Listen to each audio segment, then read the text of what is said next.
রাজপথের লড়াই রাজপথে চলবে, রাজপথের লড়াই পুলিশ মন্ত্রী তোমায় জানাই চাকুচার পিআরবি তোমায় জানাই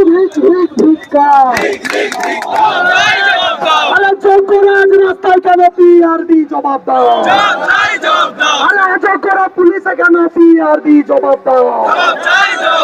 এসি রুমে থেকে পিআরবি জবাব দাও, তোমায় জানাই যেটা সংরক্ষণ ওরা লড়াই করছে 73.41% সিটের জন্য। তাই এটা আমি তীব্র নিন্দা জানাচ্ছি। আমি পিআরবির কাছে অনুরোধ করছি এই সংরক্ষণটা তুলে আমাদেরকে যথাযথ যে আমাদের যে সংরক্ষণটা মুখোশধারী শস্ত্রপথের দালালদের কালো হাত ভেঙে দাও, ঘুরিয়ে দাও, নামে মুখোশধারী